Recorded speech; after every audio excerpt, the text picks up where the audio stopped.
ابھی اس وقت ہمیں جوائن کر رہی ہیں ماہر بین الاقوامی امور ہما بقائی صاحبہ۔ ہما بقائی صاحبہ، یقینی طور پر بہت بڑی ڈیولپمنٹ اس وقت سامنے آئی ہے، ایران نے آبنائے ہرمز کھولنے کا اعلان کر دیا ہے۔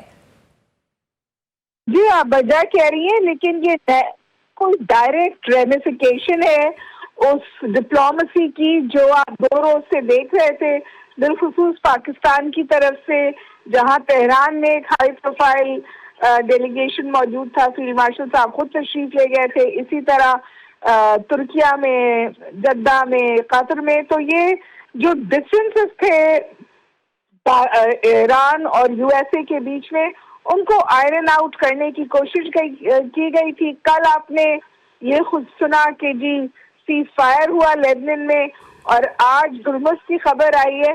تو میرے خیال ہے کہ یہ بہت اچھا ایک کانفیڈنس بلڈنگ میجرز ہیں، گراؤنڈ بلڈنگ ہے، زمین تیار ہو رہی ہے، زمین ہموار کی جا رہی ہے کہ پھر ہم ایک ٹوٹل جنگ بندی کی طرف بڑھ جائیں، ورنہ سیز فائر کی تو مجھے لگتا ہے کہ خبر بالکل اب پکی ہو گئی ہے۔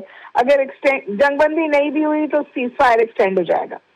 اچھا ہما بقائی صاحبہ، آپ کیا سمجھتی ہیں جس طرح سے ایران نے کہا ہے کہ 10 روزہ جنگ بندی کی گئی ہے لبنان میں، اس کے بعد ہم نے یہ آبنائے ہرمز کھولنے کا اعلان کیا ہے، اگر دوبارہ جنگ لبنان میں شروع ہوتی ہے تو کیا امریکہ ایران مذاکرات پر اثر پڑے گا یا کتنا افیکٹو ہو سکتا ہے یہ؟ بالکل اثر پڑے گا جی۔ جو سب سے فریجائل اس پوری سچویشن میں چیز ہے وہ لیبنان کا سیز فائر ہے۔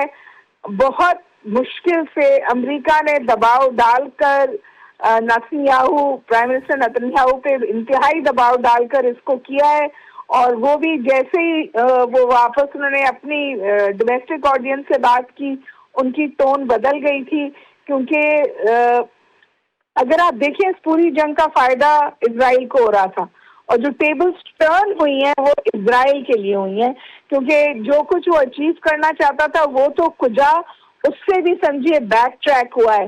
جس ایران کو، جس کی رجیم کو وہ تباہ اور ختم کرنا چاہتا تھا، آج اس کے ساتھ امریکہ نیگوسیشنز میں ہے جنگ بندی کے لیے۔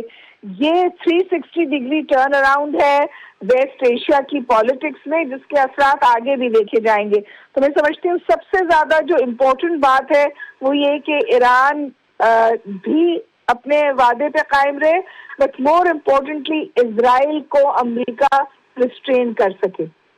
بالکل ایسا ہی، اور یقینی طور پر ہونا بھی ایسا ہی چاہیے۔ اچھا ہما بقائی صاحب، کل جس طرح سے ہم نے دیکھا کہ ٹرمپ نے کہا کہ معاملات کافی حد تک حل ہو چکے ہیں ایران کے ساتھ، اور ہم جس طرح سے اب دیکھ رہے ہیں کہ معاملات میں بڑی تیزی سے پیش رفت ہو رہی ہے، ابھی جو مذاکرات کا سیکنڈ راؤنڈ ہوگا جس میں ٹرمپ کے بھی اسلام آباد آنے کا امکان ہے، کیا مذاکرات میں اب بھی کوئی ایسا پوائنٹ ہو سکتا ہے جس کی وجہ سے ڈیڈ لاک برقرار رہ سکتا ہے؟ دیکھیے ابھی بھی نیوکلیئر ایشو کے بارے میں کلیئرٹی سے بات سامنے نہیں آئی ہے۔ امریکہ نے اپنا موقف سامنے رکھا ہے اور اس کا کاؤنٹر جواب ایران نے دیا ہے۔ اب وہاں پہ مجھے لگتا ہے ڈفرینسز آئرن آؤٹ ہونے، اور دوسرا یہ بھی کہ جو انرچ یورینیم ہے اس کی کسٹڈی کس کے پاس جائے گی۔ بٹ میرا خیال ہے کہ یہ چیزیں ابھی انڈر کورز ہیں۔ اگر جیسے یہ ڈفرینس آئرن آؤٹ ہو گیا، کیونکہ لیبنان ایڈریس ہو گیا، ہرمز ایڈریس ہو گیا، تو تھرڈ ایشو نیوکلیئر، ایران کا نیوکلیئر پروگرام ہے، وہاں پہ اگر ریکوزٹ پروگریس ہو گئی تو شاید میں اور آپ تاریخ بنتے دیکھیں اسلام آباد میں۔